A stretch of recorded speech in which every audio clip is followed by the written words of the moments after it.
When you look at a map of the world, you'll see something interesting right here on the international date line.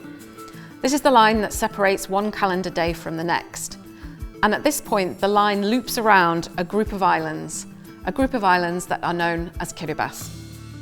This island state has the most advanced time zone in the world, meaning if you wanted to celebrate New Year's Eve first, this is the place to go. But that isn't the most interesting story about these islands. In front of me here, we've got some of the most intriguing and ingenious artifacts in all of the Oceania collection. These objects tell a fascinating story of human creativity, journeys to distant lands, and preserving traditional culture to this day. I'll also be joined by my friend and colleague, Kaetaeta Watson. She's going to help us understand more about these objects, how they were made, and the culture that they come from. My name's Julie Adams. I'm a curator in the Oceania section. Welcome to my corner.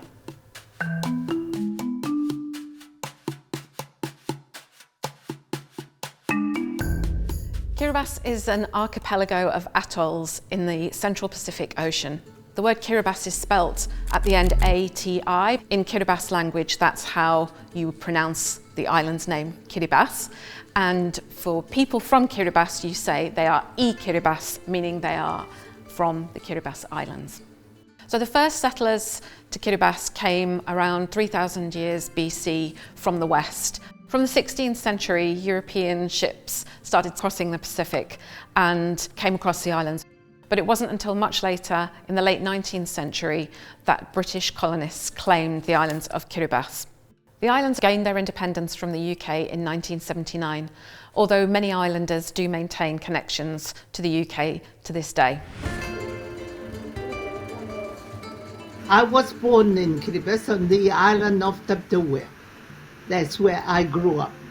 You got to learn to do things because there's no $2 shops or any shop. You build a house, you have to tie it with string. You got to learn how to prepare that, everything.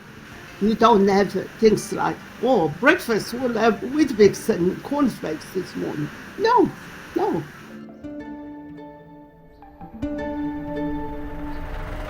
Today we're here in one of the museum's collection storerooms, and this space is regularly used to host visitors from source communities who come to spend time with items from their islands, to reconnect with them, to research them, and to greet them.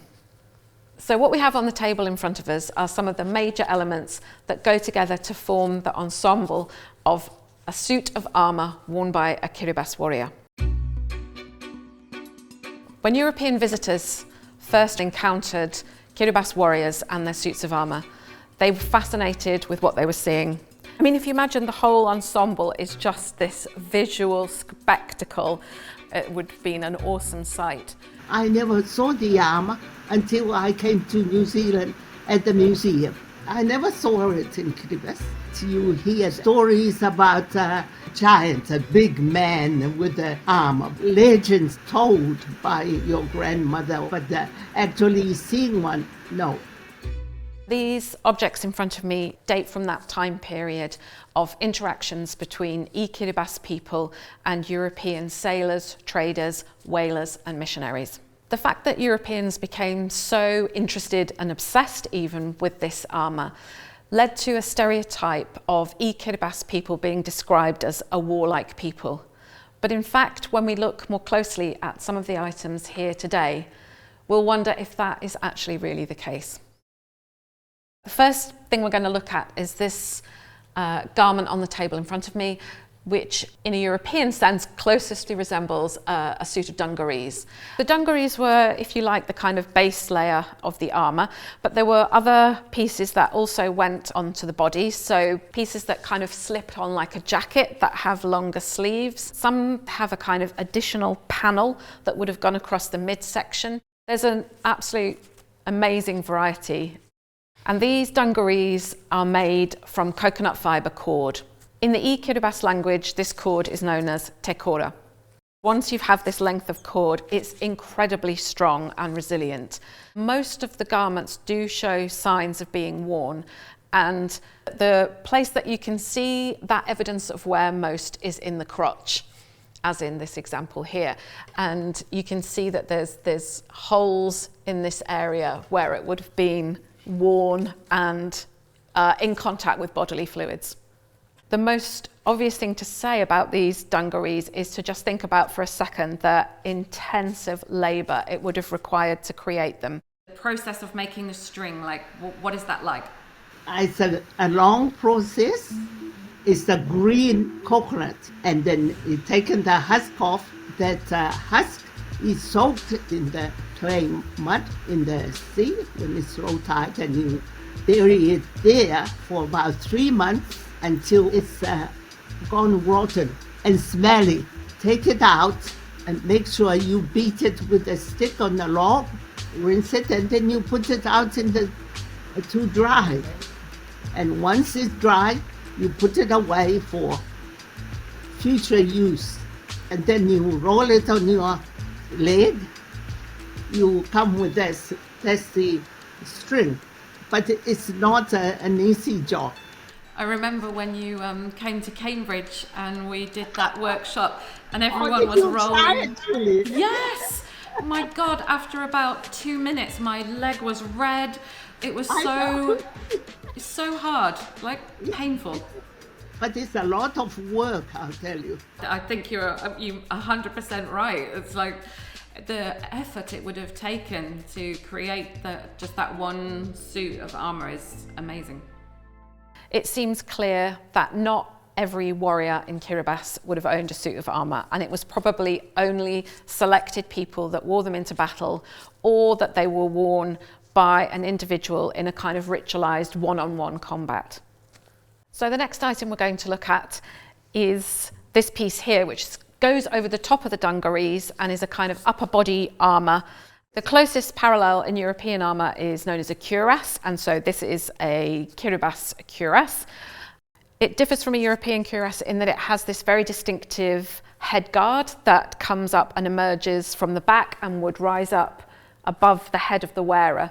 It's also made from coconut fibre, but the cuirass has the additional element of struts of palm wood that provide stability and support. Also notice that it has these very distinctive patterns and designs, in this case here resembling fish, and these have been created from human hair.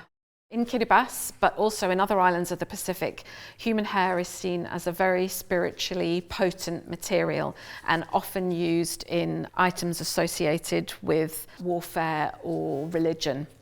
The armour was quite cumbersome, and in some cases your vision was also restricted, and so it was a case of needing an assistant in order to prepare you for battle. It will have one leader that sort of, I presume, that's just he will wear the armour, but the rest will be carrying swords and maybe part of the armour. The women will use stones to throw to the other. And of course that one that goes up is supposed to protect, he said, from the back when his own people were throwing. Kiribati warriors had a range of incredible weapons at their disposal. Some huge spears, swords like the one you see here, and also some smaller daggers. But what all these weapons have in common is the shark's teeth that edge them. The sword that you see here is kind of a trident. Each of the many teeth were individually drilled to create a small hole in the tooth to allow a coconut fibre cord to go through that piercing and then lash it onto the weapon. There has been some analysis done on the type of sharks that we use to create these weapons, and they include the blacktip reef shark, the silky shark, and the beautifully named nervous shark. So this smaller piece here is a dagger. Even though this is small, imagine the amount of effort and skill it would have taken to individually drill these holes in each of these small shark's teeth and then lash them onto this weapon. So again, a real evidence of the amount of time and effort spent to create these items. The other item on display here next to the sword is probably the most intriguing and visually striking piece that we're looking at today, which is a helmet. This particular helmet is made using the body of a porcupine fish. So porcupine fish, like a puffer fish, is a fish that inflates when it feels threatened or is in danger. Kiribati people would go into the sea and anger the porcupine fish, cause it to inflate. The fish was captured and taken at that moment and then taken to the beach and buried in the sand and left for several days so that the internal organs would be eaten by insects and the skin would dry out in the heat. Its body creates this incredible helmet. When you look at helmets like this under a microscope, you quite often can find grains of sand from that process of when it was buried. It's not in the case of this helmet necessarily that it's the most practical protection that you could find. The point is that you are trying to wow your enemy. You've got this coconut fibre, you've got this cuirass, various different other garments, you've got the weapons, and then you've got this fish skin helmet like coming at you. It would have been an awesome sight. We've talked a little bit about how these suits of armour were worn in a kind of ritualised combat, but what were they actually fighting over? And it's likely that it was access to land and resources. It's village against village as war, and you know, it's just one of those, the stronger gets the more land. The type of warfare that we're talking about, the type of combat that we're talking about, the aim is not necessarily to kill as many enemies as possible, but it's more to inflict a wound upon such person. Some accounts suggest that when a warrior was accidentally killed, the person who had killed them would also be punished by losing access to land and resources. So far from the stereotype of being a warlike people, what this armour evidences is a system of controlling warfare, of controlling combat, and actually minimising the amount of bloodshed required in order to settle disputes around land and resources. So earlier in the film we were talking about how collection storage spaces are active, living, vibrant spaces for communities of origin to engage with collections today. But actually that practice is nothing new, and we have evidence of a visitor from Kiribati coming to the museum in the 1870s and engaging with the collections here. This man's name is recorded as Bob, and he's become known as Kiribati Bob. Obviously that wasn't his original name. He was travelling on a boat with a British trader by the name of Charles Frederick Wood, and Bob sailed around the Pacific and then came to London with Charles Frederick Wood, came to the museum and engaged with these objects, including wearing some of the armour and in fact wearing this exact cuirass that we see here today. He was also photographed in a very different garment, wearing a three-piece suit and tie. It may be that he seized the opportunity to try on this coconut fibre armour, garments that were becoming less and less common back home in the islands where he came from. Or was it something that curators asked him to do in order to have that record of someone from Kiribati wearing the armour? So far from home, I worry how much decision-making power did he have in these particular encounters. Nevertheless, we do know that Bob made it back to the Pacific. He was actually discharged by Charles Frederick Wood for impudence that he could no longer put up with. So I like to think that's another example perhaps of Bob exerting his own agency. It was the result of actions of missionaries working to convert islanders to Christianity that brought about a distancing from the ritual combat that these items were such a central part of. But this is far from the end of the story. And in recent years, a group of e-Kiribati have been working to relearn the techniques of making this coconut fibre armour. Ali Clark laid us a challenge. You think you can make that? And I said, oh, I'm sure we can. They went to Kiribati to get a real coconut fibre.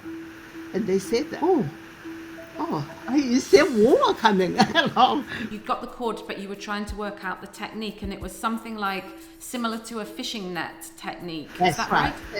That's right. We go to look at the Auckland Museum and also the Papa. I said, my father makes a fishing net very much like, I'm sure it's like that, but we learn how to try to make one. We are amateurs in a way. We're just starting finding out how to make it. Did you say you had someone to try it on? We had one of the guys that was there, and we said, can you try it on? And he had it on. Although it's amazing to see these pieces of armour here in front of us on the table, it can't compare, of course, with seeing how a suit of armour would have been worn and how it would have sat on a natural body.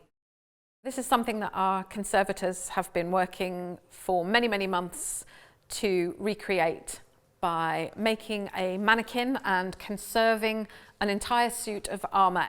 This has all been prepared for a British Museum touring exhibition called Islanders, Voices from the Pacific, currently on display in Barcelona at the Caixa Art Forum. When you stand in front of the display case and look at the mannequin, your mind can't really cope with what you're actually encountering. The intricacy of the armour, the layers of the armour, the coconut fibre, the amount of cordage that would have been used to create those pieces, the number of shark teeth, the skill to create the helmet. The overall impact is truly awe-inspiring.